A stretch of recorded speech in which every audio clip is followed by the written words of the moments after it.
noite, irmãos, graça e paz. Vamos dar início ao nosso culto de adoração ao Senhor. Que essa noite possamos juntos adorar ao nosso Deus vivo, que nos criou a sua imagem e a sua semelhança para juntos o adorarmos. Amém?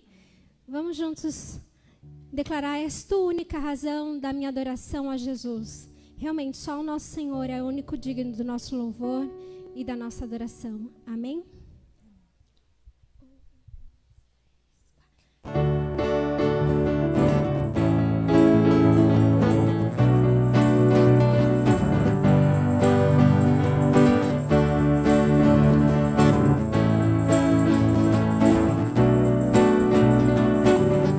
Vamos louvar com palmas? És tu única razão da minha adoração, ó Jesus. És tu única esperança que anelo ter, ó Jesus. Confio em ti, fui ajudado, tua salvação tem me alegrado. Hoje há gozo em meu coração, com meu canto te louvarei. Eu te louvarei, te glorificarei. Eu te louvarei, meu bom Jesus. Eu te louvarei, Senhor. Eu te louvarei, te glorificarei. Eu te louvarei, meu bom Jesus. És tu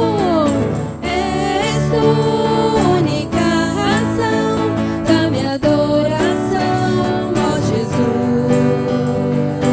És tu única esperança que anelo ter, ó Jesus. Confio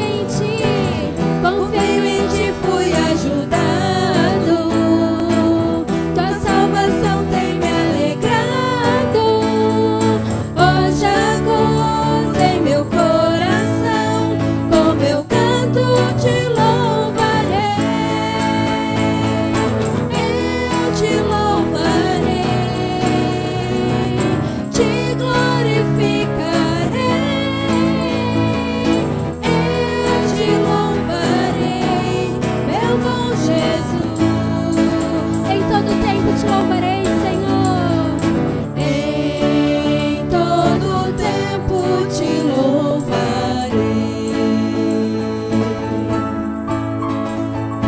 Em todo tempo te adorarei.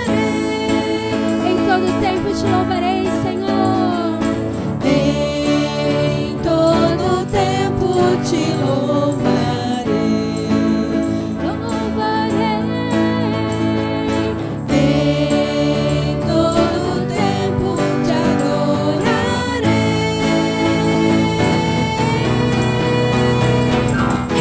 Eu te louvarei, te glorificarei. Eu te louvarei, meu bom Jesus.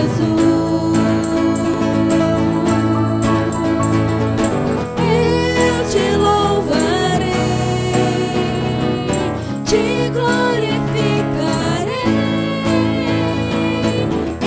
Eu te louvarei, meu bom Jesus.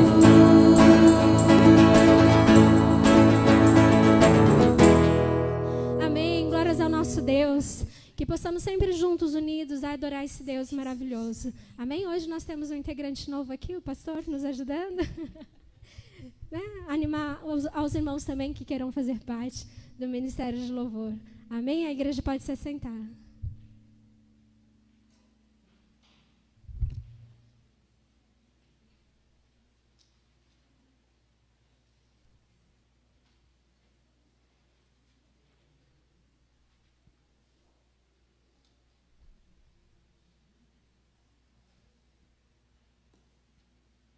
Boa noite, irmãos. A graça e a paz do nosso Senhor Jesus. Amém?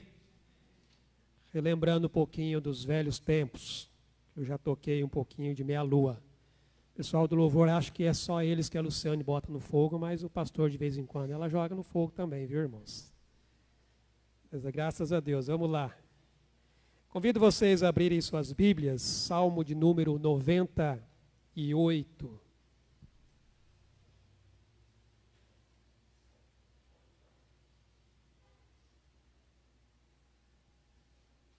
Salmo 98.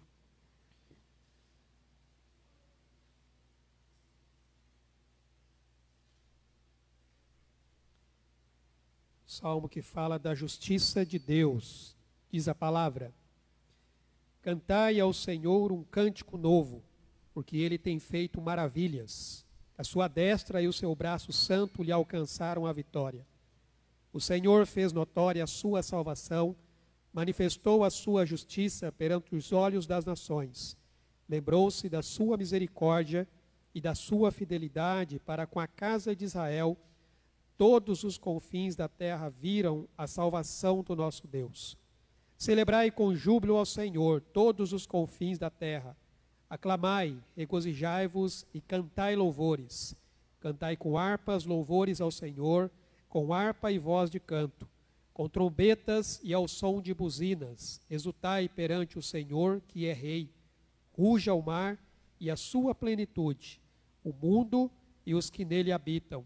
Os rios batam palmas, e juntos cantem de júbilo os montes, na presença do Senhor, porque Ele vem julgar a terra, julgará o mundo com justiça e os povos com equidade. Que Deus abençoe a leitura da sua palavra, um salmo que nos chama à adoração e ao louvor ao nome do nosso Deus. Vamos orar?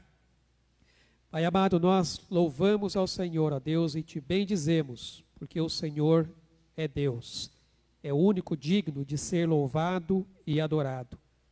Ó Deus, nós nos prostramos aqui, nos colocamos diante da presença do Senhor. Nesta noite, ó Pai, que nós aqui nos reunimos, com toda a liberdade que nós temos. Te agradecemos por isso, porque sabemos, ó Deus, que há muitos lugares em que as pessoas não têm, ó Pai, a mesma liberdade que nós temos. Ó Deus, que o Senhor receba o nosso louvor, receba a nossa adoração, e que o seu Espírito, ó Pai, se manifeste, ó Pai, em nossas vidas e aqui em nosso meio, desde o início, o término deste culto, conduzindo, ó Pai, as nossas vidas e tudo o que nós viemos fazer aqui, ó Pai, pois o fazemos unicamente para a Tua honra e para a Tua glória. Abençoa o Teu povo, ó Deus, abençoa a Tua igreja, ó Pai, estende as Tuas mãos, ó Pai, em nome de Jesus. O Senhor que é digno, ó Pai, de ser aclamado, ó Deus, o Senhor que é digno de ser louvado por toda a sua criação, por toda a tua grandeza e majestade. Ó Pai, que nós estejamos com os nossos ouvidos atentos, corações abertos, aquilo, ó Deus, que o Senhor tem a tratar conosco aqui nesta noite, nos louvores, nas orações e principalmente, ó Deus, através da tua palavra, palavra bendita, palavra fiel, palavra verdadeira, que vem de encontro, ó Deus, ao nosso coração. Nós colocamos isso diante do Senhor, rendendo graças a Ti, em nome de Jesus. Amém, Senhor Deus. Amém, meus irmãos? A palavra diz: cantai ao Senhor um cântico novo, porque Ele tem feito maravilhas. A sua destra e o seu braço santo lhe alcançaram a vitória. Vamos continuar louvando e adorando o nome do nosso Deus.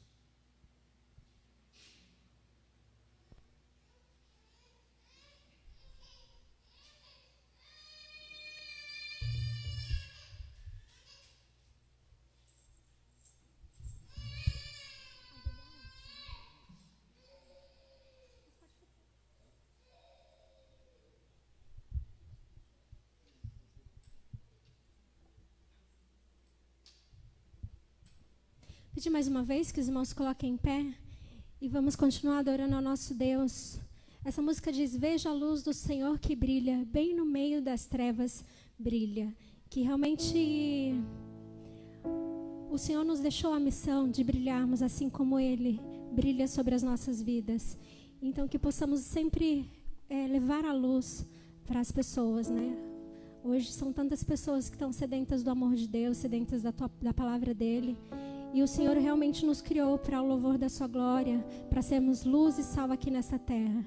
Então que realmente possamos fazer a diferença aqui neste lugar, na vida das pessoas, no nosso trabalho, na vida com os nossos amigos. Que realmente possamos refletir a luz do Senhor na vida das pessoas. Amém?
Glórias ao nosso Deus, que realmente possamos refletir essa luz do Senhor na vida das pessoas.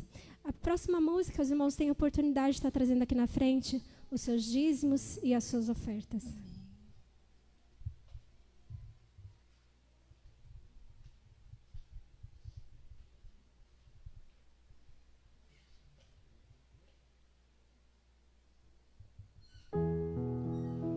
Todos necessitam do amor do nosso Senhor Jesus, da graça do Senhor Jesus. A graça é o favor imerecido do Senhor para com as nossas vidas. Não éramos merecedores, mas pela graça e pelo amor tão grandioso do Senhor por nós, Ele deu o seu Filho para morrer naquela cruz, para nos salvar e nos perdoar de todos os nossos pecados.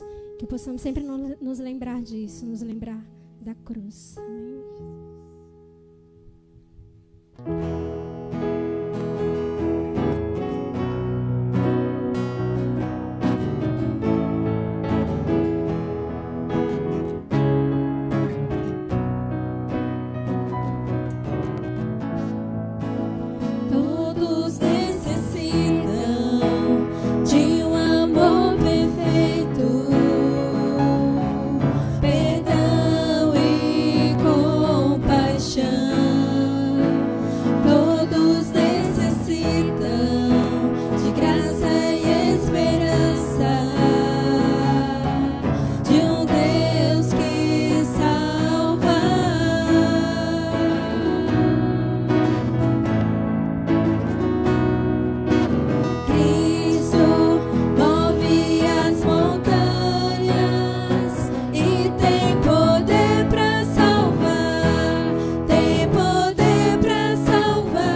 Sobre as nossas vidas.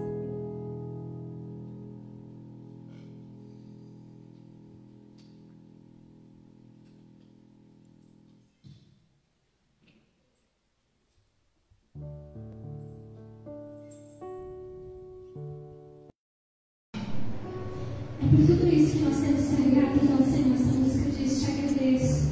Te agradeço por me libertar e salvar, por ter morrido em meu lugar. Que realmente possamos sempre lembrar disso.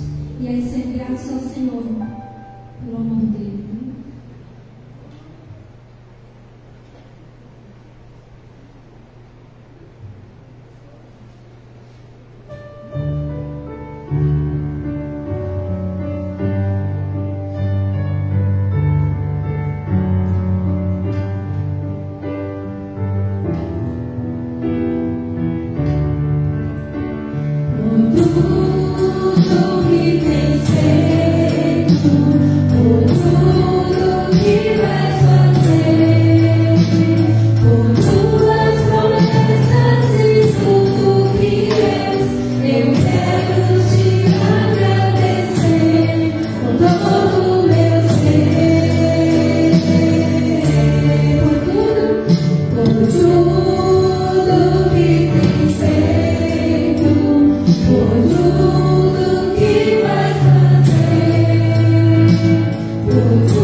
Eu sou por quem tu és, Pai.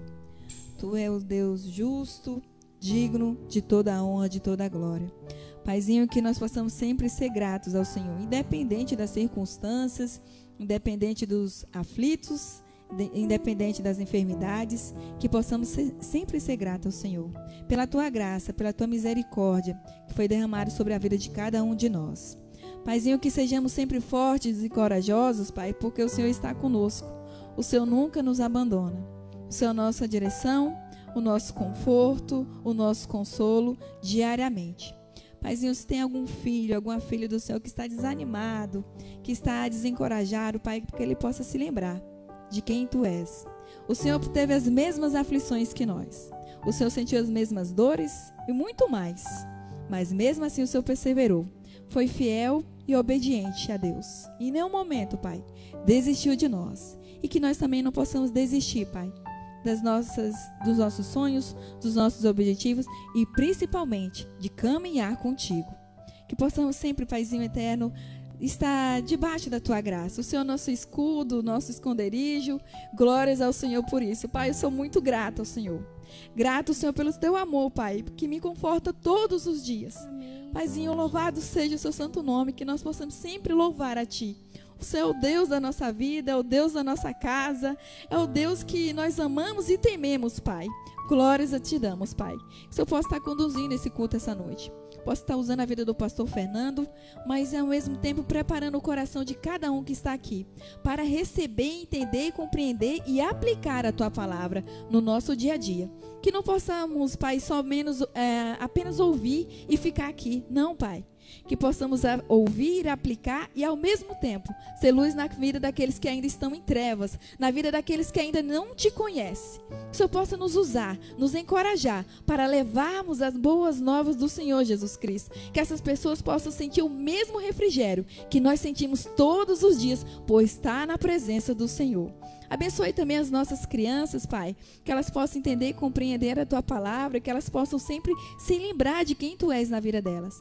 E também use nós, que vamos levar a Tua palavra, que não seja conforme a nossa vontade, do nosso jeito, mas a Tua vontade. É isso que eu Te peço e Te agradeço, no nome santo do Senhor Jesus. Amém e amém. Amém. A igreja pode se assentar. Amém.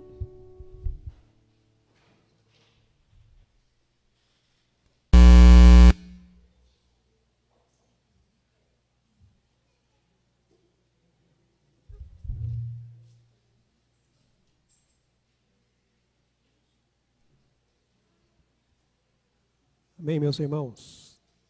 Antes de nós passarmos para o nosso momento da palavra, nós temos o nosso momento de oração, de intercessão, onde nós colocamos diante do Senhor as nossas necessidades, pedindo que Ele, a sua graça, misericórdia, intervenha, fazendo com que a obra dele seja feita e o propósito dele seja então cumprido em nossas vidas. Nós sempre temos nos lembrado aqui do nosso irmão Lúcio, seu tratamento, a nossa querida irmã Neuza, lembrar da nossa irmã Edi, também estar orando por ela, a Bia, Beatriz, que não também estava com problemas, vamos orar, Maria Fernanda, Silvia, mãe da Karina, vamos lembrar do irmão Pedro, que vai estar passando pela cirurgia do joelho na terça-feira, uma cirurgia simples, mas sempre há risco, pedimos que o Senhor esteja ali colocando as mãos, esteja conduzindo. Se você tem aí algo para colocar diante de Deus, na presença do Senhor, faça isso nesse momento, lembrando que a palavra de Deus nos diz que nós temos um sumo sacerdote que intercede por nós. Diz: tendo, pois, a Jesus, o Filho de Deus, como grande sumo sacerdote, e penetrou os céus, conservemos firmes a nossa confissão, porque não temos sumo sacerdote que não possa compadecer-se das nossas fraquezas. Antes, foi ele tentado em todas as coisas à nossa semelhança, mas sem pecado. Acheguemo-nos, portanto, confiadamente junto ao trono da graça, a fim de recebermos misericórdia e acharmos graça para socorro em ocasião oportuna. Cheguemos-nos confiadamente ao trono da graça. Vamos fazer isso nesse momento. Pai amado, nós agradecemos ao Senhor pela vida do Teu Filho Jesus Cristo, que veio a esta terra, viveu entre nós, nos ensinou e nos mostrou o que é ter uma vida na presença do Senhor. Mas também, ó Deus, que revelou a Tua graça, o Teu amor e a Tua misericórdia sobre as nossas vidas. Ele, ó Deus, olhou para aquela multidão e teve compaixão, porque elas estavam como ovelhas sem pastor. E o Senhor, ó Deus, nos chama para fazer a obra, levando, ó Deus, uma palavra de consolo, levando, ó Pai, uma palavra de conforto, de direção, de confrontação, muitas vezes, de encorajamento, para que assim, ó Deus, essas vidas sejam fortalecidas na sua fé. Cristo, ó Deus, nos faz o convite para que nós vamos até Ele. Todos os que estão cansados e sobrecarregados, tome o seu jugo, porque o seu fardo é leve. Ele levou sobre si as nossas dores e as nossas enfermidades. O castigo, ó Deus, que nos traz a paz estava sobre ele. Pelas suas pisaduras, nós fomos sarados. Por isso, ó Deus, eu coloco na presença do Senhor a vida dessas pessoas, ó Pai, que aqui estão. Clamamos pela vida do nosso irmão Lúcio, pelo seu tratamento. Somos gratos, ó Deus, porque até aqui o Senhor o tem fortalecido, o Senhor o tem sustentado. Que o Senhor continue, ó Deus, operando na vida do teu servo, manifestando, ó Pai, o teu amor e a tua misericórdia, sustentando, ó Pai, a sua vida, bem como a vida da irmã Neuza, ó Pai, tua serva, sempre zelosa, ó Pai, pela tua casa, sempre disposta, ó Pai, a servir. Que o Senhor continue também, ó Deus, fortalecendo, ó Pai, a tua serva. Nos lembramos, ó Pai, da nossa querida irmã Edi. Ela, ó Pai, que sempre esteve presente, mas devido, ó Pai, às suas debilidades, ela não tem podido estar conosco frequentemente. Por isso pedimos que o Senhor, ó Pai, a visite e a sustente. Fortaleça, ó Pai, o seu corpo, fortaleça os seus músculos, alivie as suas dores, em nome de Jesus. Traga, ó Deus, o conforto sobre a sua vida, abençoando a sua casa e o seu lar. Toma, Deus, a vida da Beatriz das suas mãos. Pedimos que o Senhor também esteja ali, ó Deus, abençoando a recuperação, estendendo, ó Pai, sobre ela, ó Pai, o teu poder. Da mesma forma, ó Pai, a Maria Fernanda, o seu tratamento, a Silvia, a mãe da Karina. Pedimos, ó Pai, que o Senhor entre com a tua providência, ó Pai, sobre a causa que foi colocada na justiça, ó Deus. Coloca as tuas mãos, porque sabemos que o Senhor é o juiz dos juízes. É o Senhor, ó Deus, quem abre as portas, quem faz as coisas acontecerem.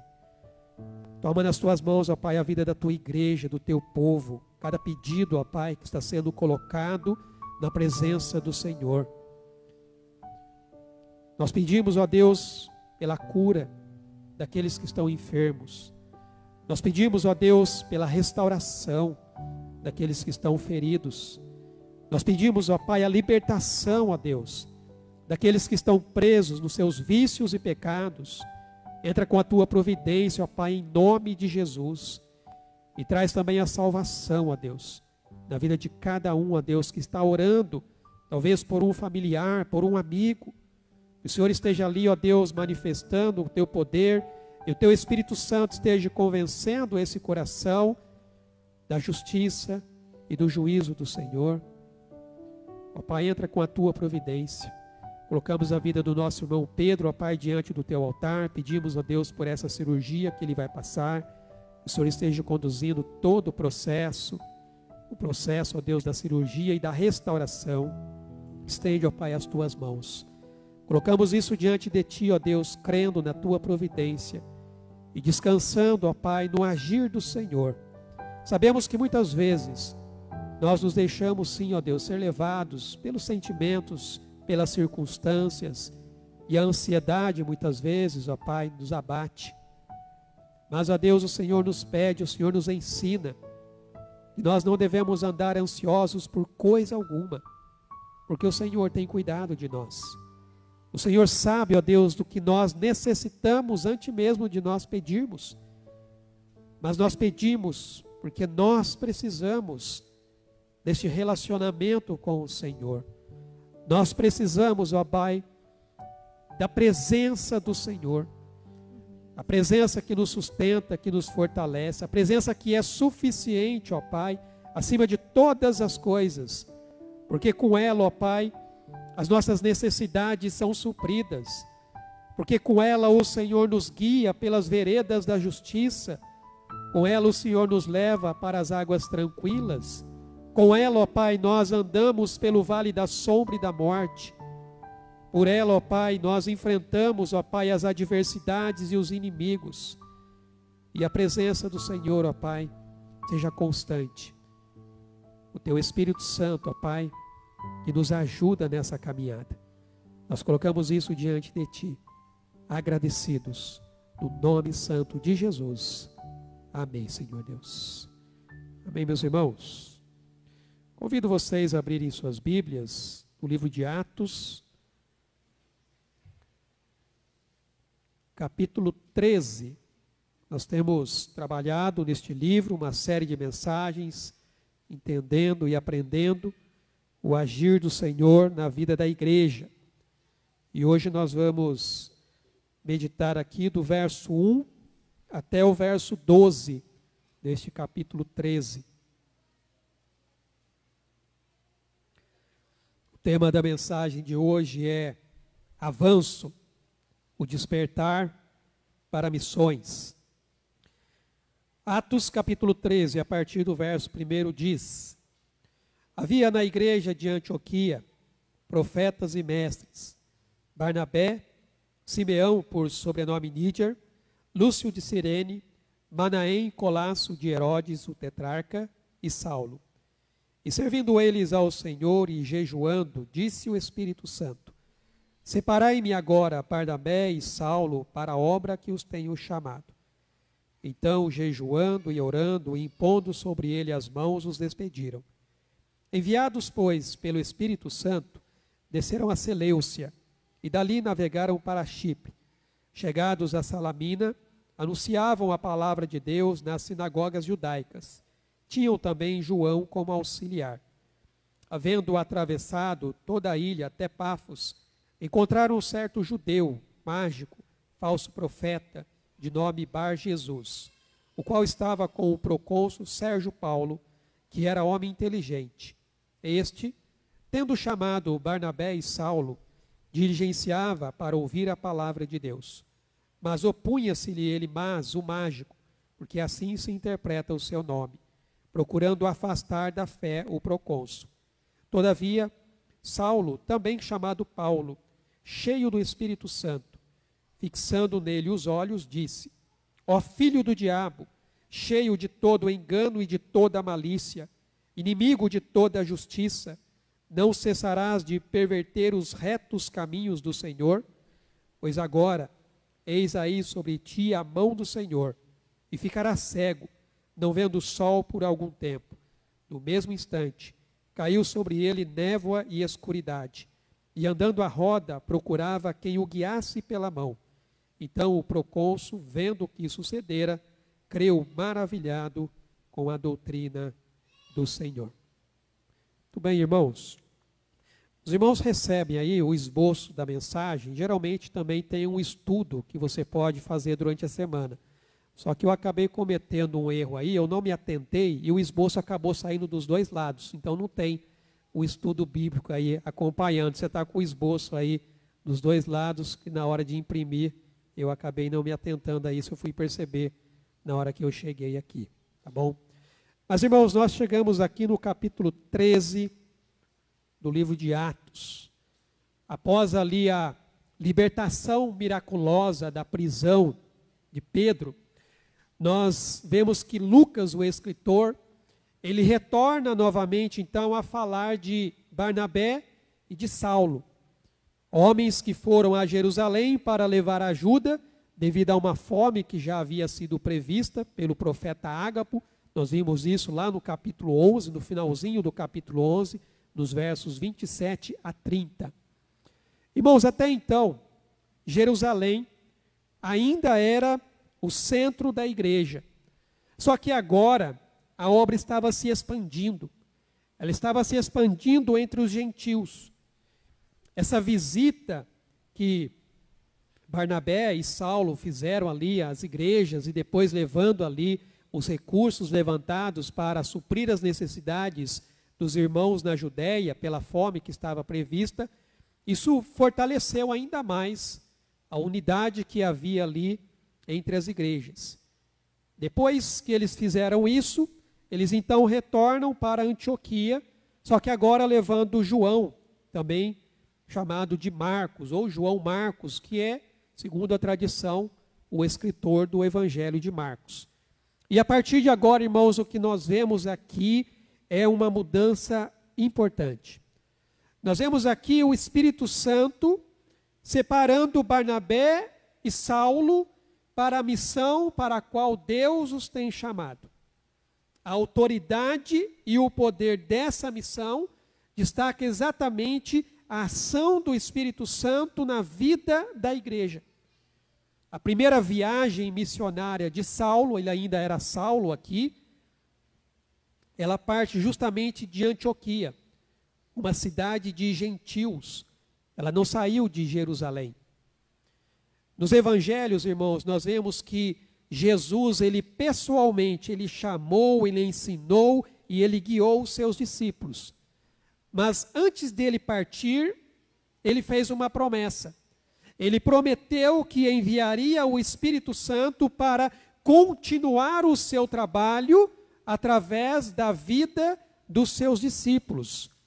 Quando é escrito lá no Evangelho de João, ele diz: "E eu rogarei ao Pai, e ele vos dará outro Consolador, a fim de que esteja para sempre convosco, o Espírito da verdade, que o mundo não pode receber, porque não o vê nem o conhece.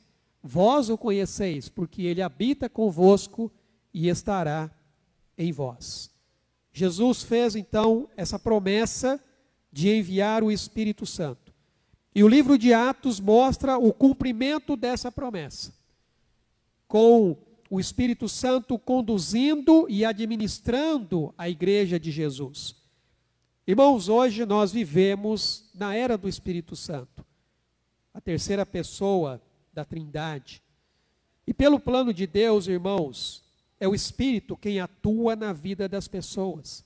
É Ele quem aplica a redenção que foi feita por Jesus, chamando, salvando e santificando as pessoas. Quem tem esse papel é o Espírito Santo de Deus. E dessa forma, então, assim como os apóstolos tiveram a presença de Jesus e depois o Espírito, nós também hoje somos acompanhados pelo Espírito Santo. É o Espírito Santo quem nos guia, é o Espírito Santo quem deve dirigir as nossas vidas. E esse capítulo 13 do livro de Atos representa, então, uma mudança importante na história da igreja. Porque, como eu já disse, nos primeiros 12 capítulos, a atenção está ali voltada para o ministério de Pedro. E basicamente falando na igreja judaica em Jerusalém e também na Judéia. Só que a partir deste capítulo 13, o foco vai passar a ser Paulo. E a expansão, então, da igreja entre os gentios no mundo romano. Essa missão gentílica, ela começa numa igreja gentílica, a igreja de Antioquia. Uma igreja que, como nós vamos ver aqui, ela é guiada pelo Espírito Santo e ela tem líderes espirituais dedicados ao ministério. Mas antes de nós entrarmos nas lições que nós vamos tirar aqui deste capítulo, eu quero falar um pouquinho sobre a questão do crescimento do cristianismo. Irmãos, o cristianismo é a maior religião do mundo, com cerca aí de 2,38 bilhões de seguidores. Isso corresponde a quase 1/3 da população global. Só que ainda assim, o cristianismo enfrenta desafios muito sérios, especialmente, irmãos, com o crescimento rápido do islamismo. As divisões internas que existem entre as diversas vertentes do cristianismo, porque quando se fala em cristianismo, nós temos algumas vertentes que abrangem o catolicismo, abrange o protestantismo e os ortodoxos. E muitos críticos ainda afirmam que o cristianismo está perdendo a sua influência na cultura, na moral e também na política, dando espaço para a ciência, que está tentando resolver as questões, inclusive de ética e de moral. Eles apontam para a secularização da Europa. Hoje nós temos relatos de grandes igrejas que já foram símbolos de avivamentos na Europa que se transformaram em clubes. Grandes igrejas na Europa hoje não é mais uma igreja. São clubes, são outras coisas, por causa da secularização que invadiu a Europa. Os abusos cometidos por líderes religiosos e o enfraquecimento da fé como sinais do declínio da religião cristã. Eu até coloquei aqui, isso é recente, de 2020, um percentual e foi levantado das religiões que existem no mundo. Então os irmãos veem ali que o cristianismo, em todas as suas vertentes, está praticamente se comparando aqui aos muçulmanos. A ideia dos muçulmanos é justamente superar o cristianismo. E as outras religiões, que são bem poucas ali, como os irmãos podem ver. Mas apesar de tudo isso, irmãos, o que nós vemos aqui é o fato de que, como está aí no slide, as igrejas têm mudado o seu foco. Porque elas estão priorizando entretenimento, elas estão priorizando o bem-estar e discursos que pouco lembram um evangelho que é centrado na cruz. Pelo contrário, pregam um evangelho que fala de uma busca por um propósito e um legado pessoal.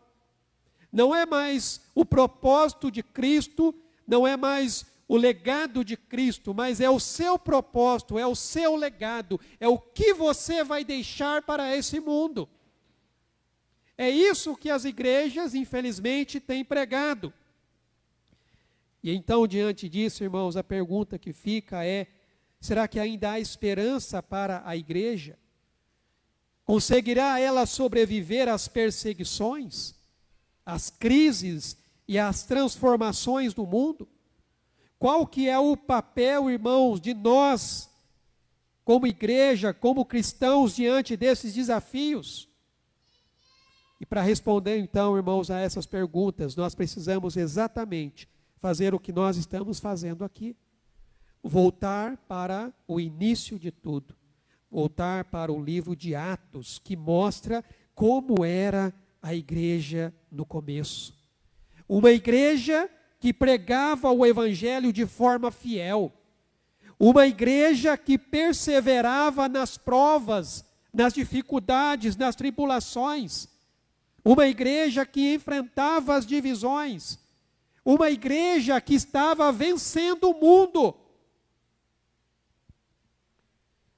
Atos aqui, irmãos, nos revela princípios essenciais para que a igreja hoje ela mantenha viva a chama do evangelho, independentemente das épocas ou das culturas. Lá no ambiente cultural de Antioquia, irmãos, era uma cidade marcada por diversidade religiosa e filosofia grega. Não era muito diferente dos nossos dias de hoje, não. A igreja, ela vivia um momento de maturidade, ela vivia um momento de discernimento espiritual. O Espírito Santo, na soberania dele, ele destaca na igreja aqui profetas e mestres, incluindo Saulo, que depois vai passar a ser chamado de Paulo, e Barnabé, para uma missão que mudaria então a história da igreja.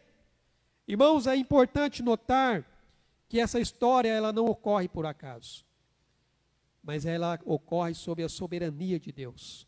O Deus que escolhe aqueles que Ele mesmo predestinou para cumprir com os seus propósitos. O próprio Jesus, lá no Evangelho de João, capítulo 15, no verso 16, ele diz: não fostes vós que me escolhestes a mim, pelo contrário, eu vos escolhi a vós outros e vos designei para que vades e deis fruto, e o vosso fruto permaneça, a fim de que tudo quanto pedirdes ao Pai em meu nome, Ele vô-lo conceda. E depois, quando você vai para a carta de Efésios, capítulo 1, no versículo 4 até o versículo 6, diz: assim como nos escolheu nele antes da fundação do mundo, para sermos santos e irrepreensíveis perante ele, e em amor nos predestinou para ele, para a adoção de filhos, por meio de Jesus Cristo, segundo o beneplácito de sua vontade, para louvor da glória de sua graça, que ele nos concedeu gratuitamente no amado. Então nós vemos que é tudo sobre a soberania de Deus. Deus que escolhe aqueles a quem ele predestinou para que os propósitos dele sejam então cumpridos. O chamado, irmão, do Espírito para o envio missionário revela exatamente essa centralidade da soberania de Deus na nossa vocação, no nosso chamado. O nosso papel é ouvir, obedecer e seguir. Esse é o nosso papel. Ouvirmos a voz do Espírito, obedecermos a voz do Espírito e seguirmos a direção do Espírito.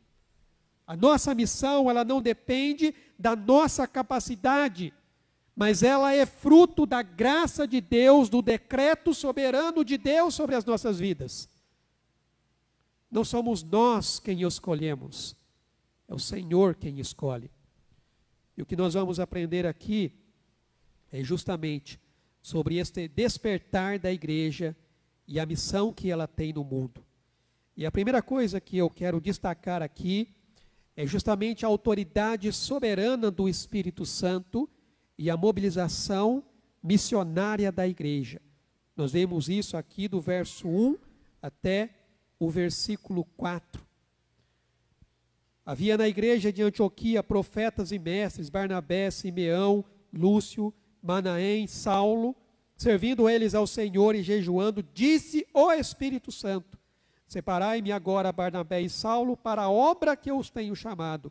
Jejuando e orando, impondo sobre eles as mãos, os expediram, enviados, pois, pelo Espírito Santo, desceram a Seleucia e dali navegaram para Chipre. Irmãos, nós precisamos entender que Deus não quer que a igreja fique parada. Deus não quer uma igreja acomodada. O que Deus quer, irmãos, é que nós levemos a mensagem de Jesus a todos os povos. Essa foi a ordem. Devemos levar o evangelho, pregar a palavra até os confins da terra. Muitas vezes, as pessoas e as igrejas, elas ficam centradas apenas em si. Só que, irmãos, Deus nos chama a cada um de nós para sair, para compartilhar do evangelho. Às vezes nós nos sentimos como Tiago, Pedro e João no Monte da Transfiguração. É tão bom estar aqui. Vamos fazer uma tenda? Vamos continuar aqui? Nós nos acomodamos com os bancos confortáveis. Nós nos acomodamos com as facilidades que esse mundo nos traz. Porém, irmãos, Deus nos traz uma missão. A mobilização missionária, ela tem a mão de Deus. Ela é um movimento que foi planejado por Deus. Eu trouxe até aqui um livro, que é do curso Perspectiva. Eu fiz esse curso logo que eu cheguei aqui na igreja, acho que foi na época da pandemia, inclusive, no segundo ano que eu estava aqui, eu fiz esse curso Perspectiva. Esse curso fala sobre missões, e ele fala de várias perspectivas dentro da obra missionária. Então ele começa aqui falando sobre a perspectiva bíblica, a perspectiva histórica, a perspectiva cultural e a perspectiva estratégica. Os irmãos veem que o livro é bem grosso, é praticamente igual a Bíblia, mas é mais um livro para consulta. São vários artigos relacionados ao tema de missões que você pode estar aí lendo, se inteirando e se incentivando e despertando mais para a obra missionária.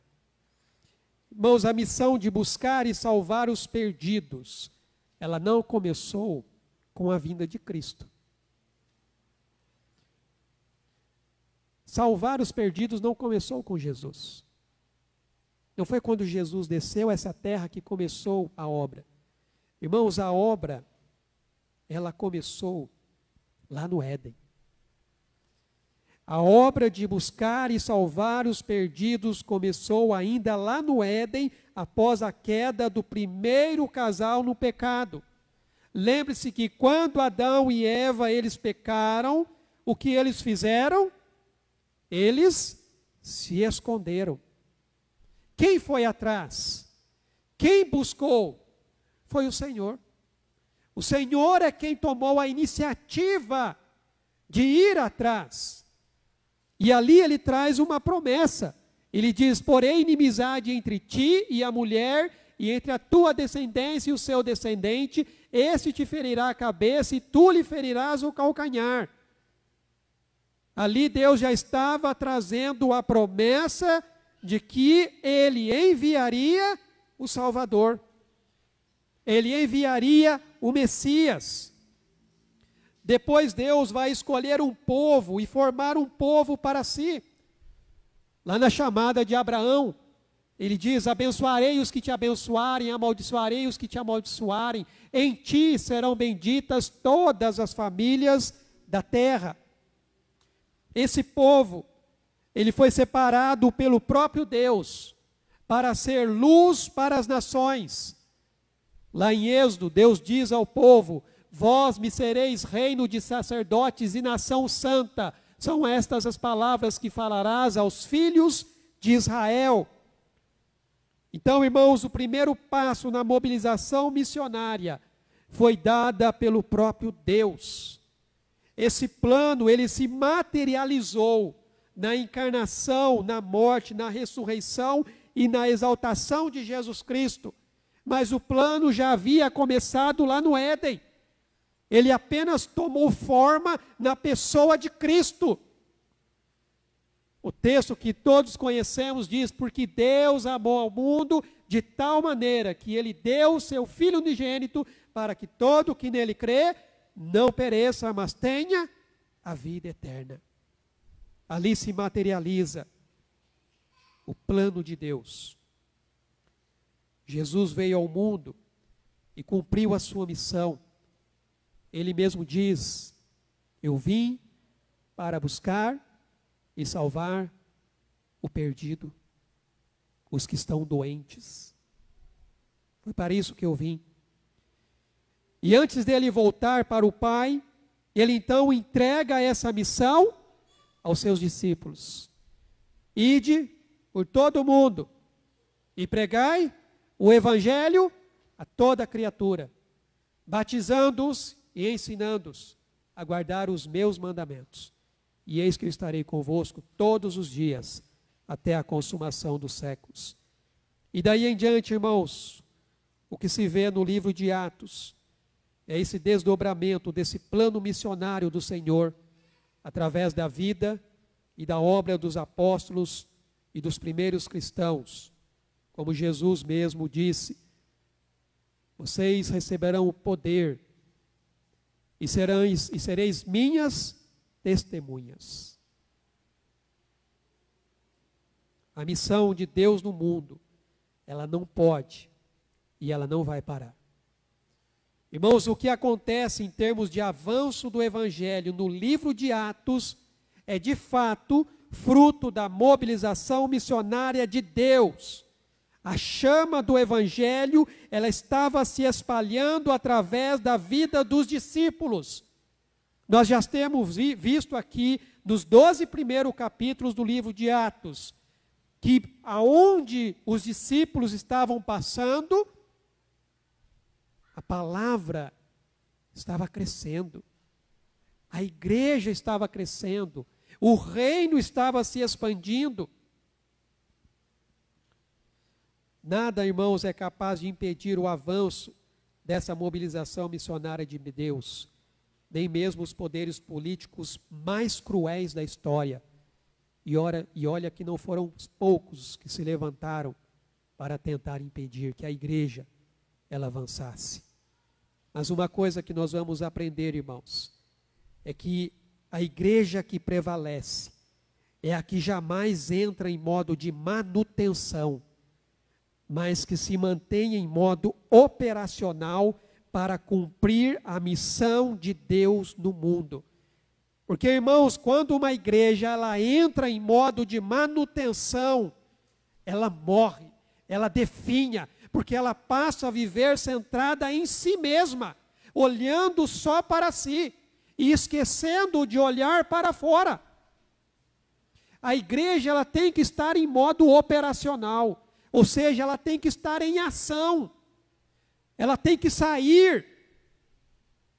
Nós temos feito alguns trabalhos, eu coloquei aqui algumas fotos de algumas coisas que nós fizemos nesses anos que nós estamos aqui.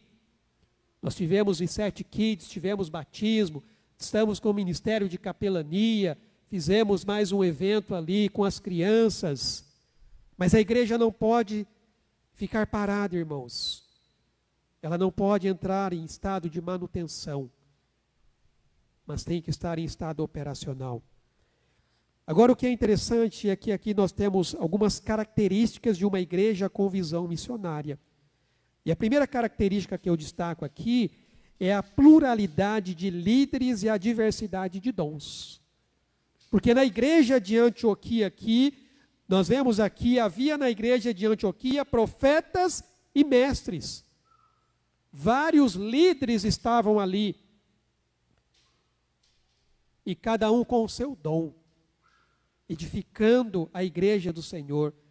Os 5 líderes citados aqui, Barnabé, Simeão, chamado Níger, Lúcio de Cirene, Manaém e Saulo, mostram a diversidade de pessoas e culturas que havia na igreja de Antioquia. Conforme o próprio apóstolo Paulo também escreve na carta aos Coríntios, ora, os dons são diversos, mas o Espírito é o mesmo.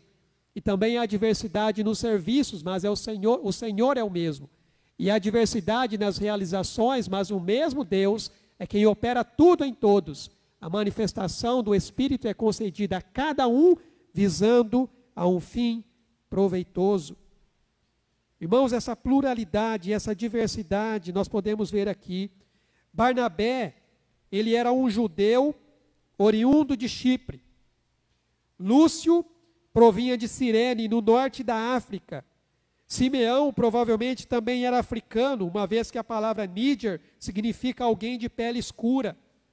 Manaém era um homem com conexões na aristocracia, lá na corte, porque aqui diz que ele era colasso de Herodes, o tetrarca, ou seja, ele trabalhava ali no meio. E nós temos o próprio Saulo, que era um judeu nascido em Tárcio da Cilícia. Irmãos, eles eram vistos como profetas. Entenda que profeta aqui é alguém que está proclamando a palavra de Deus. O profeta na Bíblia, no Novo Testamento, é aquele que proclama a palavra, a revelação que já foi dada, a revelação que já foi feita. E nós temos os mestres. Quem são os mestres? São aqueles que ensinam. Existem aqueles que proclamam, existem aqueles que ensinam a palavra, existem aqueles que fazem até os dois.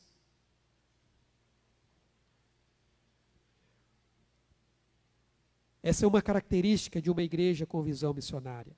Uma outra característica que nós vemos aqui são pessoas com vidas consagradas a Deus. Porque o texto nos diz aqui, servindo eles ao Senhor e jejuando. Depois do verso 3, então jejuando e orando. Homens consagrados a Deus.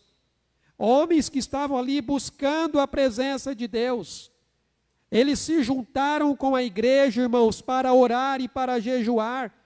Esse termo aqui, servindo, ou em algumas versões, adorando ao Senhor, significa passar tempo em oração, intercessão. O Espírito Santo, irmãos, ele não age à parte da igreja, mas ele age em sintonia com a igreja. Porque é a igreja que jejua, a igreja que ora, mas é o Espírito quem faz a obra, é o Espírito quem direciona as decisões. Enquanto a igreja ela está orando, enquanto a igreja está jejuando, ou seja, a igreja está se consagrando a Deus. E ali então o Espírito Santo ele atua. E nós vemos que é uma igreja direcionada pelo Espírito. O verso 4 vai dizer assim: enviados, pois, pelo Espírito Santo. Quem enviou esses irmãos? O Espírito. Através de quem? Da igreja. Uma igreja de homens consagrados a Deus. O Espírito Santo, ele apontou aqueles que deveriam ser separados e enviados na missão. Porque, irmãos, sem o Espírito Santo, a igreja ela tende apenas a se manter parada, quando na verdade ela deve estar ativa na missão. Porque sem ele, a igreja não sabe o caminho que deve seguir e nem tem a força e a direção para cumprir a missão. Se não for o Espírito Santo direcionando, se não for o Espírito Santo conduzindo a igreja, então nós temos uma igreja perdida, sem direção. Por isso que a mobilização missionária, ela só acontece porque o Espírito Santo é quem torna isso possível. É o Espírito Santo agindo, é o Espírito Santo atuando. E o que nós aprendemos aqui, irmãos, que a nossa missão ela deve emergir de uma escuta contínua do Espírito de Deus. Nós não podemos confundir os nossos desejos com o chamado divino. Eu ouvi um relato de uma pessoa que tinha acabado de assumir uma igreja. Não completou nem um mês de igreja, já estava querendo ir embora. Aí o irmão convenceu ele a continuar. Passou um tempo, ele ainda continuava com aquela mentalidade de sair. E esse irmão compartilhou uma palavra que eu me lembrei de quando eu vim para cá. Porque ele falou: nós precisamos ter convicção do nosso chamado. Nós precisamos ter convicção do que Deus está fazendo na nossa vida e através da nossa vida. E eu me lembro que eu escrevi 2 artigos na época que eu estava para vir para cá. É a primeira igreja que eu assumo como pastor. Eu sempre estive auxiliando outros pastores. E eu confesso para você que no meu comodismo é muito mais fácil você ser um auxiliar do que estar à frente como pastor, viu? Mas eu escrevi um artigo, o primeiro artigo, ele dizia assim, agora eu não me lembro exatamente o tema, mas era algo como se fosse assim: a insegurança do chamado. E aí eu colocava motivos da minha insegurança diante do chamado de Deus, de assumir uma obra, de assumir um trabalho, onde Deus me daria a responsabilidade de estar conduzindo a igreja dele. Porque a igreja não é minha, irmãos, a igreja é do Senhor. Eu sou apenas um instrumento da parte de Deus, juntamente com outros irmãos que aqui estão e que já estavam para conduzir a igreja. Então eu escrevi esse primeiro artigo falando sobre a insegurança do chamado, onde eu coloco exatamente as minhas inseguranças em assumir o trabalho, em ter essa responsabilidade. Mas em seguida eu escrevi um segundo artigo, um artigo que diz a convicção do chamado. Porque o problema é quando você passa a olhar para você. Quando Deus ele te chama e você fica só olhando para você, o que você vê é medo. O que você vê é ansiedade, é preocupação, é insegurança. Se você for olhar só para você, é isso que você vai encontrar. Mas quando você passa a olhar para aquele que te chamou, você se sente mais seguro, porque você sabe que não é você quem faz a obra. É o Senhor. A única coisa, irmãos, que Ele pede de nós é aquilo que os profetas e as pessoas que foram chamadas por Deus respondiam a Ele quando Ele os chamava. Todas as vezes que alguém era chamado por Deus, lá no Antigo Testamento, qual era a resposta que a pessoa dava? E aí, sabe me dizer? Mateus falou ali, ó. Eis-me aqui, Senhor. Essa era a resposta que eles davam. Diante do chamado de Deus, o que eles diziam é: Senhor, eu estou aqui para fazer a tua vontade. Eis-me aqui. Não foi isso o que Isaías disse depois de receber da parte de Deus ali o chamado e ser tocado por Deus através do anjo? Deus pergunta: a quem enviarei? Quem há de ir por nós? E o profeta responde: eis-me aqui, Senhor, envia-me a mim.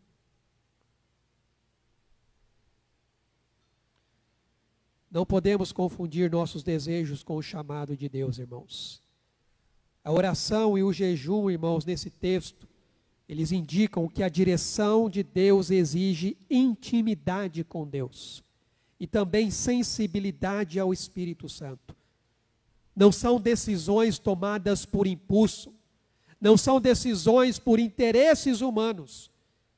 Irmãos, a missão ela só avança quando nós nos rendemos ao controle do Espírito Santo, permitindo que Ele nos guie, que Ele se manifeste através do nosso compromisso e da nossa ação.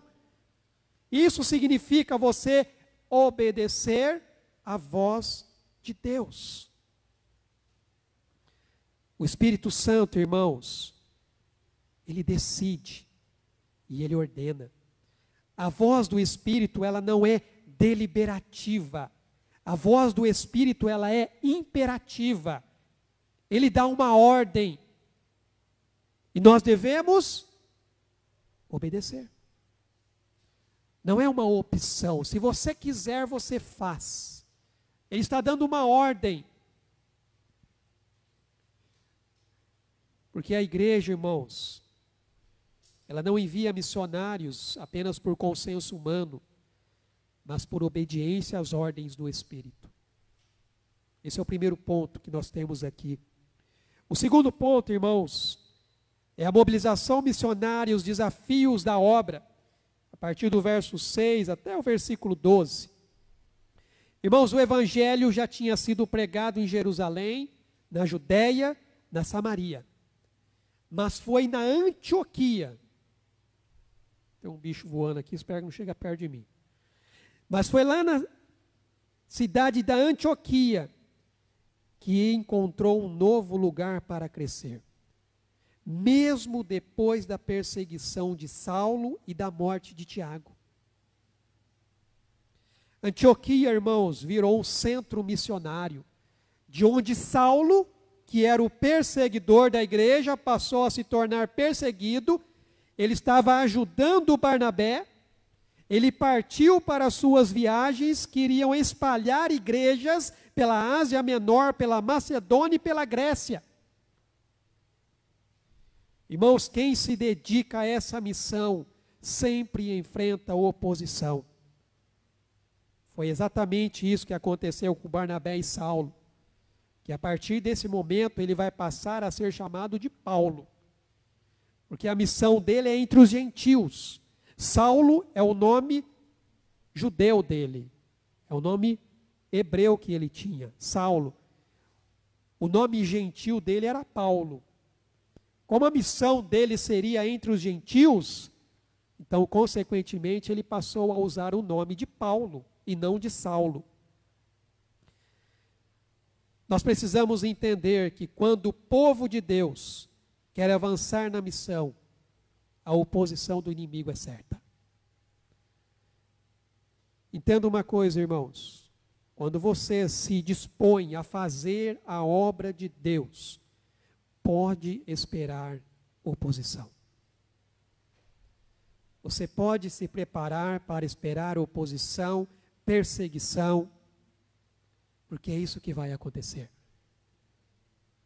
Só que a palavra de Deus, ela nos diz que a nossa luta não é contra o sangue e a carne, e sim contra os principados e potestades, contra os dominadores deste mundo tenebroso, contra as forças espirituais do mal nas regiões celestes. O diabo vai usar muitas vezes pessoas para se levantar contra você. Mas não é contra as pessoas que nós lutamos. São contra os poderes das trevas. Essa equipe missionária, levantada aqui na igreja de Antioquia, ela já havia passado por toda a ilha de Salamina até chegar a Pafos, que era um importante centro romano, e um lugar ali, irmãos, famoso pela adoração à deusa Afrodite. Nessa cidade acontecia, irmãos, um grande festival chamado Afrodisia, que atraía ali multidões de Chipre e de todos os países vizinhos. Mas, irmãos, você pensa numa festa literalmente carnal, cheia de depravação, cheia de imoralidade. Era essa festa chamada Afrodisia, dedicada à deusa Afrodite.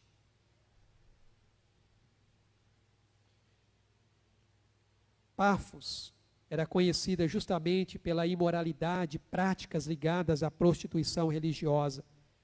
E isso, irmãos, tornava aquele ambiente um desafio para anunciar o Evangelho. Era uma época em que as pessoas viviam muito marcadas pela superstição e crendices populares. E naquela época, irmãos, geralmente os líderes, os governantes, eles costumavam ter os seus próprios magos como conselheiros. Isso era uma prática muito comum nos povos antigos, ter o que eles chamavam de magos como conselheiros. Por exemplo, se você vai aqui para o livro de Daniel, capítulo 2, nós temos aqui a história de Nabucodonosor, capítulo 2, versículo 2. Depois que Nabucodonosor teve um sonho, diz aqui: então o rei mandou chamar os magos, os encantadores, os feiticeiros e os caldeus, para que declarassem ao rei quais lhes foram os sonhos. Eles vieram e se apresentaram diante do rei. E depois, um pouquinho mais à frente, no capítulo 5, quando o filho de Nabucodonosor dá uma festa, Belsazar, e ele utiliza ali dos utensílios que eles haviam trazido do templo, naquela festa imoral que ele estava promovendo, e aí aparece aquela escrita na parede, que ninguém sabia interpretar. Versículo 7 do capítulo 5 diz assim: o rei ordenou em voz alta que se introduzissem os encantadores, os caldeus e os feiticeiros. Falou o rei e disse aos sábios da Babilônia: qualquer que ler esta escritura e me declarar a sua interpretação, será vestido de púrpura, trará uma cadeia de ouro ao pescoço e será o terceiro no meu reino. Então era uma prática muito comum ter encantadores mágicos, feiticeiros como conselheiros, pessoas que conheciam feitiços e encantamentos. E aqui, irmãos, se levanta um homem, o texto vai dizer aqui, versículo 6, havendo atravessado toda a ilha de Pafos, encontraram certo judeu mágico, falso profeta, de nome Bar-Jesus. Irmãos, isso é muito interessante. Bar-Jesus, que também era conhecido como Elimas, ele era o conselheiro pessoal do governador Sérgio Paulo. E Sérgio Paulo aqui era um procônsul, ou seja, ele era um governador escolhido por Roma para cuidar de uma província sob o domínio de Roma. E Sérgio Paulo era um homem muito sábio. O texto diz aqui, o qual estava com o procônsul Sérgio Paulo, que era homem inteligente. E ele, sendo um homem muito sábio e curioso, ele sentia uma necessidade espiritual. E por isso, então, ele chamou Barnabé e Paulo para ouvir a palavra de Deus. Diz aqui, este tendo chamado Barnabé e Saulo, diligenciava para ouvir a palavra de Deus. Porém, Elimaso, esse mago, tentou impedir. Sabe por quê? Porque ele sabia, irmãos, que se o governador aceitasse a fé, ele perderia o seu poder, ele perderia a sua influência na corte. Ele sabia que se Sérgio Paulo Procônsul se convertesse, ele ia perder a vaga dele, ele ia perder o lugar dele. Mas Deus pune aqui Elimas, porque, irmãos, quem troca o certo pelo errado, não pode receber a luz de Deus. O texto diz aqui que esse homem era judeu, então ele tinha conhecimento da palavra, mas se desviou, foi por outros caminhos, foi pelo caminho das trevas. Paulo, na sua carta aos Coríntios, 2 Coríntios, capítulo 4, ele diz assim: mas se o nosso evangelho ainda está encoberto, é para os que se perdem que está encoberto, dos quais o Deus deste século cegou o entendimento dos incrédulos, para que não lhes resplandeça a luz do evangelho da glória de Cristo, o qual é a imagem de Deus. Esse homem escolheu o caminho errado, trocou o certo pelo errado, por isso ele não pôde ver a luz. Ele ficou nas trevas. Existem muitas pessoas, irmãos, vivendo nas trevas, confusas, cheias de superstições e crendices. Essa semana, lá no hospital, o último quarto que eu estava visitando, tinha um jovem e tinha um senhor. Geralmente a gente usa um jaleco, então quando a gente entra, eles pensam que a gente é médico. Aí eles querem pedir alguma coisa. Aí tinha um senhor que estava lá com o pé, com um saco preto, aí ele achou que era um médico. Ele falou assim, eu vou tomar um banho, mas eu não sei se eu fiz certo aqui, que eu coloquei o saco aqui para não entrar água, coisa e tal. Eu expliquei para ele, não, na verdade eu não sou médico, não o médico que você deve estar pensando. Eu vim aqui para fazer outra coisa. Aí a gente se apresenta e fala. Irmãos, mas foi tão gostoso o papo ali, que geralmente cada visita demora no máximo 10 minutos. Eu fiquei meia hora com eles. E se deixasse, eu ficava ali muito mais tempo conversando. Mas aí, batendo o papo, o senhorzinho até sentou lá no banquinho, ele ia para o banho, já não foi mais, sentou lá e ficou lá batendo um papo junto com o jovem. E aí o jovem que estava se abrindo mais, começou a contar algumas coisas lá da família, começou a contar algumas dificuldades. E aí eu comecei a falar do evangelho, comecei a falar de Jesus. Aí ele falou assim, aí eu comecei a falar da promessa de Jesus, né, da vida eterna. Aí ele falou assim, é igual aquela novela A Viagem, né? Irmãos, a novela A Viagem é espírita. Aí eu tentei explicar para ele, né, falando da palavra, que sobre essa novela, que não tem nada a ver com a palavra, que é totalmente desvirtuada. E aí ele falou assim, não, na verdade, assim, eu era católico, mas na verdade eu estou indo para a Umbanda, porque eu me identifiquei mais com a Umbanda.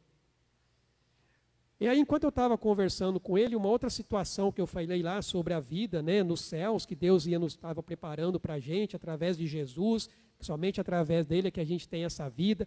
Aí ele pegou assim, é igual aquele negócio lá do Anubis, né, que tem a balança, que vai pesar suas obras. Eu falei, cara, a mente desse rapaz está perdida. Ele misturou espiritismo com catolicismo, com umbandismo, foi para a religião egípcia. Eu falei, Jesus amado, como é que deve estar a mente desse rapaz aqui? Mas é assim que as pessoas estão vivendo, irmãos. Cheia de crendices, superstições, porque não conhecem o caminho da verdade. Não sabem. Não conhecem quem é Jesus verdadeiramente. E aqui nós temos um homem que queria conhecer a palavra, mas tinha alguém ali se opondo. Mas esse homem foi punido por Deus, porque ele já estava nas trevas. E o texto aqui diz que Paulo, na ação do Espírito Santo, ele profere uma palavra em que aquele homem fica cego. E quando esse procônsul ele vê isso, ele fica impressionado. E aí então ele acredita na mensagem de Paulo, e ele fica maravilhado com o poder de Deus. Irmãos, olha só, Elimás aqui, o mago, o nome dele é Bar Jesus. Sabe o que significa Bar Jesus? Filho de Jesus. Porque a palavra Bar aqui, ela tem o significado de filho. Então ele era chamado de filho de Jesus. Olha que interessante. Só que o que nós vemos aqui é que quando Paulo fita os olhos nesse homem, chama ele do quê? Filho do diabo. Você não faz jus ao nome que tem.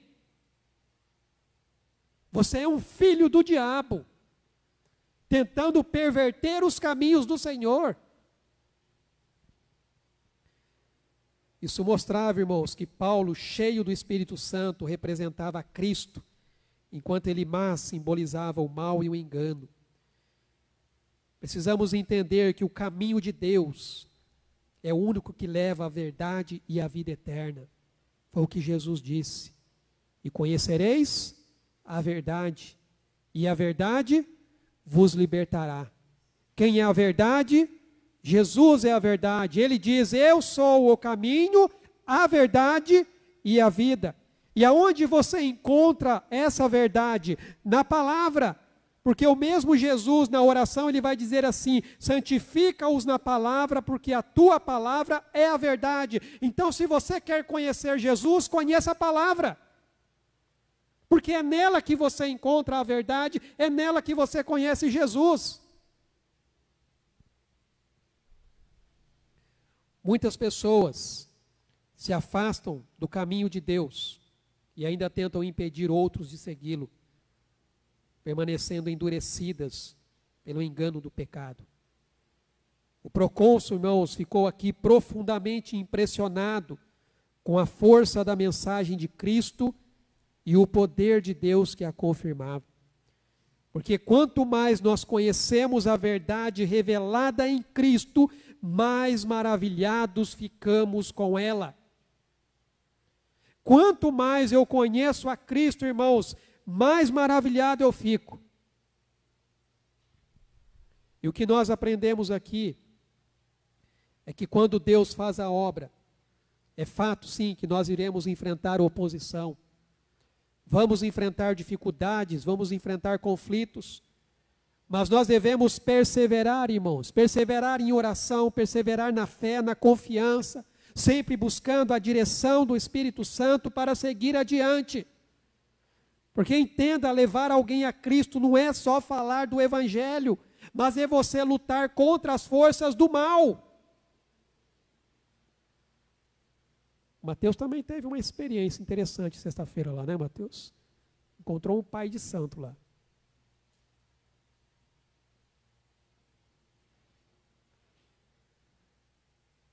Paulo e Barnabé, eles enfrentaram esse Bar Jesus, que na verdade não tem nada a ver com o filho de Jesus, mas era um filho do diabo, para conquistar a alma, irmãos, de uma pessoa, daquele homem.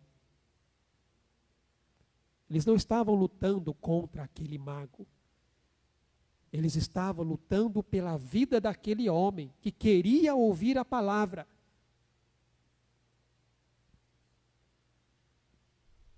Somos chamados, irmãos, a lutar pelas almas perdidas e levar a única mensagem que realmente pode libertar e trazer esperança à vida das pessoas. É para isso que nós somos chamados.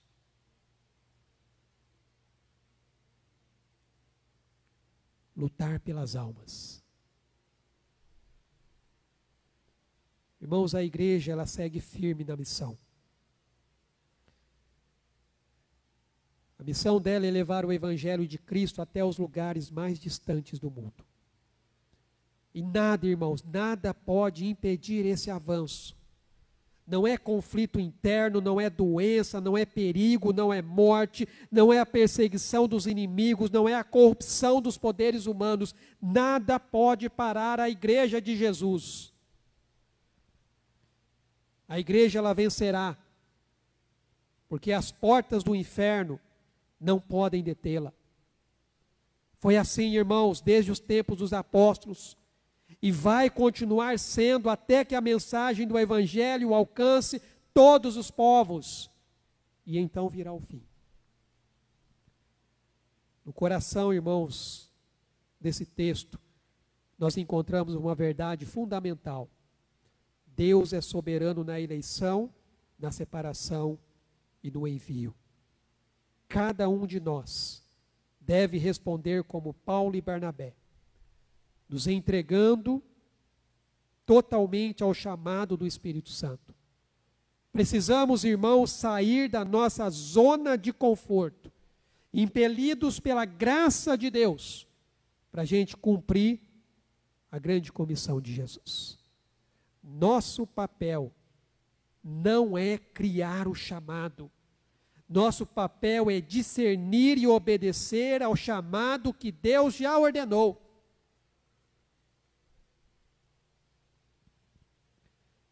Irmãos, a missão é de Deus, mas agora ela é nossa também. Mas ela só será eficaz em nossas vidas na medida em que nós ouvirmos e obedecermos ao Espírito Santo. Essa confusão, irmãos, e a apostasia estão aumentando no mundo a cada dia. Isso já está previsto. A palavra diz: muitos apostatarão da fé, muitos se desviarão do caminho. Por isso nós somos chamados a intensificar os nossos esforços na proclamação da palavra, aproveitando bem o tempo, porque a palavra diz que os dias são maus. Mesmo em meio a desafios, como a que a igreja enfrentou no tempo de Paulo, cercada pelo paganismo e pela idolatria, devemos usar nossos talentos para servir a Deus e buscar toda oportunidade para avançar nessa missão. Paulo, irmãos, nos chama para seguir firmes e avançar, apesar das dificuldades. Eu quero terminar aqui com uma pequena história que ilustra para nós o que nós devemos fazer. Certo cristão disse a um amigo que muito se interessava por missões: "Este assunto de missões já está me dando nos nervos." O amigo respondeu: "Dizem que há dois tipos de nervos: os sensórios, que transmitem sensações, e os motores, que transmitem movimento." Então ele lhe perguntou: "Qual deles o tema está mexendo com você? Será que é só no nível sensório, aonde você só se sente incomodado e talvez até irritado? Ou será que no nível motor, que leva você a sair do seu lugar e a fazer alguma coisa?"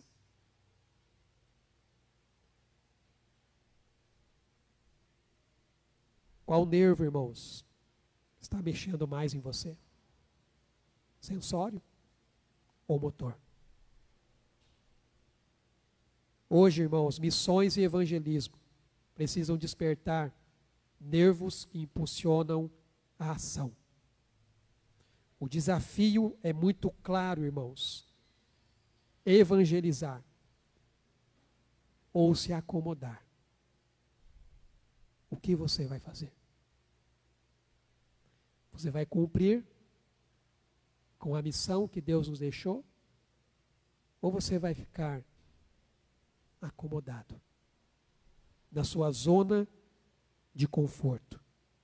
Que nós possamos ser uma igreja, irmãos, em que os nervos motores sejam incomodados, para que a gente saia da nossa zona de conforto, para que a gente saia do nosso comodismo, para a gente poder espalhar a semente da palavra de Deus.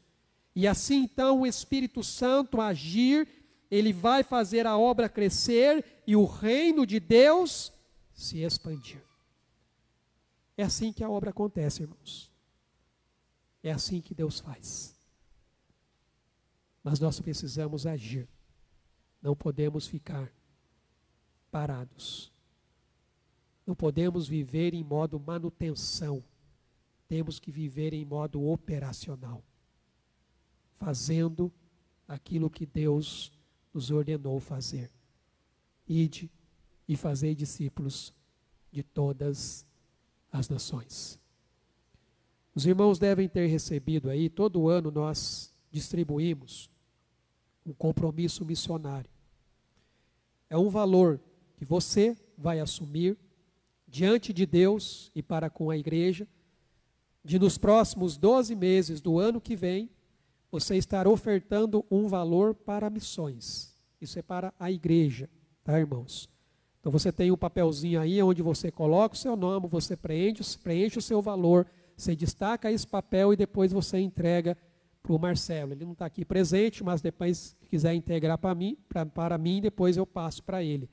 E aí o outro papel fica com você, para você estar sempre lembrando aí do seu compromisso que você vai estar assumindo de nos próximos 12 meses do ano que vem, estar ali mensalmente contribuindo com missões. Porque missões também é contribuir com aquilo que Deus tem nos abençoado. E uma outra coisa, irmãos, já vou adiantando aqui, até se já quiser colocar ali nos avisos, por favor, Silas. A nossa editora, todo ano, ela faz os devocionários, que são os livros com breves mensagens da palavra de Deus, e cada ano está mais bonito, irmãos, o devocionário, muito bem trabalhado, muito bem elaborado. Quem tem feito os devocionários ultimamente é o pastor que está cuidando da MCE, que é a Missão Cristã Evangélica. E ele está trabalhando nos livros da Bíblia, porque a intenção dele é ajudar as pessoas a ler a Bíblia inteira através do devocionário. Então, se os irmãos lembrarem bem, no ano passado foi dos evangelhos, falando sobre Cristo. Então, o devocionário foi falando dos evangelhos. O devocionário do próximo ano, que já está sendo vendido, ele fala dos 5 primeiros livros da Bíblia, que é o Pentateuco, Gênesis, Êxodo, Levítico, Números, Deuteronômio. Quase deu um branco aqui. Então, se você quiser adquirir o devocionário para a sua edificação, ou se você quiser presentear, aproveitando aí a chegada de Natal, é um bom presente para você estar aí dando para uma pessoa, você pode estar adquirindo. O valor dele, irmãos, para a igreja é de apenas R$16. Na editora está 18, tá? Então, se você quiser adquirir o seu, ali no fundo a gente tem alguns disponíveis, tem mais, na verdade. Eu peguei uma caixa com 50, como eu faço todos os anos, seja para você ou para abençoar a vida de outras pessoas.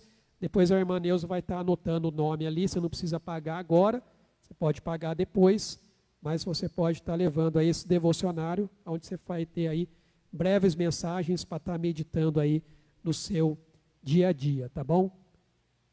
Tem mais avisos aqui? Amanhã, nós acabamos de ver aqui, irmãos, uma igreja que tinha um compromisso de estar em jejum e oração. Uma igreja onde as pessoas estavam se consagrando diante de Deus. Toda última segunda-feira do mês, nós temos a nossa reunião de oração. Nós fazemos uma vez por mês. Toda última segunda-feira do mês, nós fazemos a nossa reunião de oração aqui na igreja. Graças a Deus, a gente tem tido uma boa participação aí dos irmãos. Os irmãos têm se motivado. E eu convido você a estar aqui com a gente. Um tempo que a gente tem aqui para ter só uma breve reflexão, mas a ideia aqui é a gente orar mesmo, tirar um tempo para estar intercedendo, clamando diante do Senhor.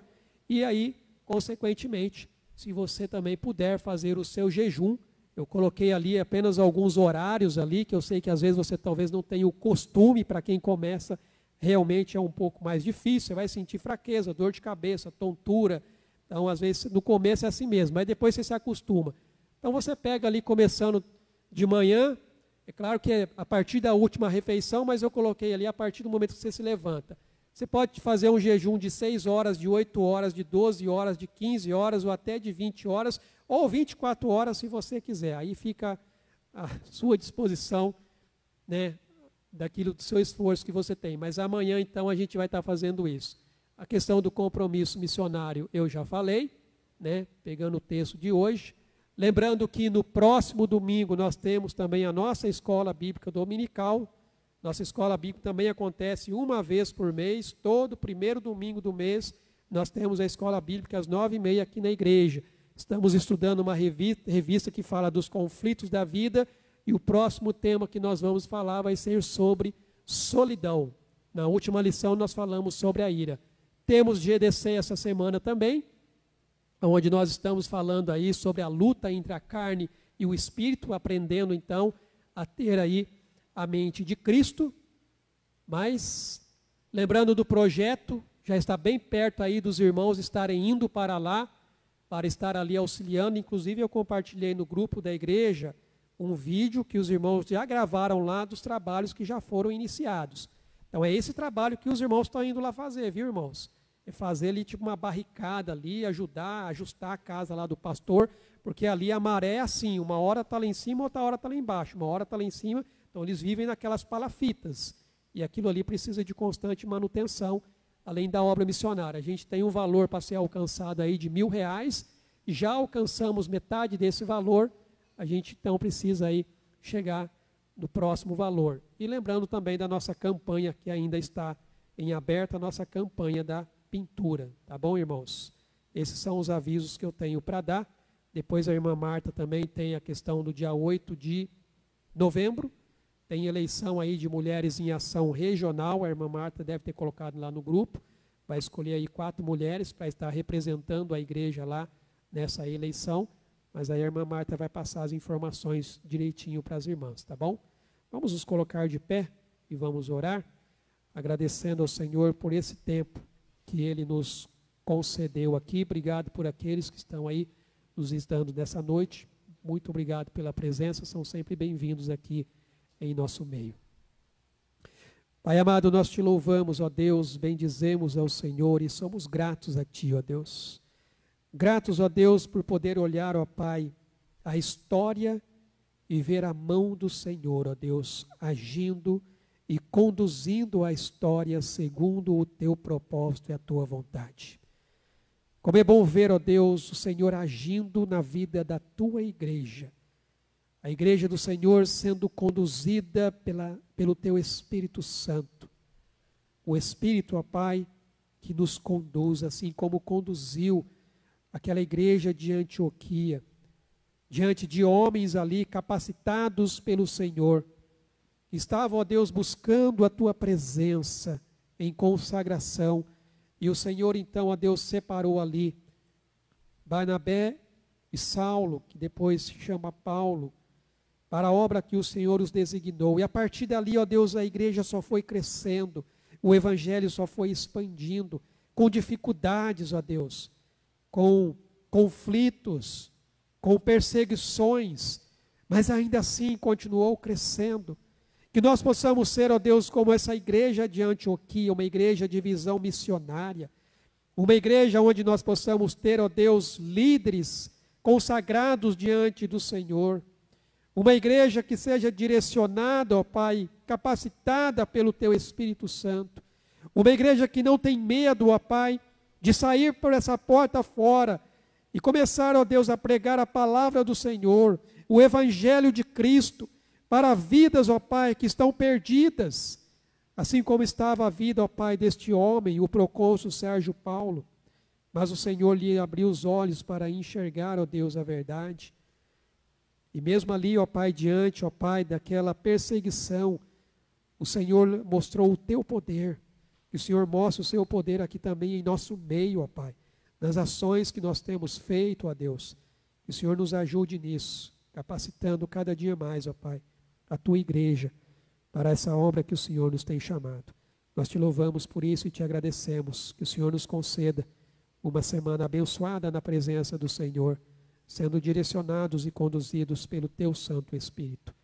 E que a graça do nosso Senhor Jesus Cristo, o amor de Deus, o nosso Pai, e as ricas consolações e a comunhão do Teu Espírito Santo seja com o Teu povo, que se reúne neste local e em toda a face da terra, até aquele grande dia, o dia em que nós estaremos para sempre com o Senhor. Em nome de Jesus. Amém, Senhor Deus. Deus abençoe, amados. Tenha uma semana na presença dEle.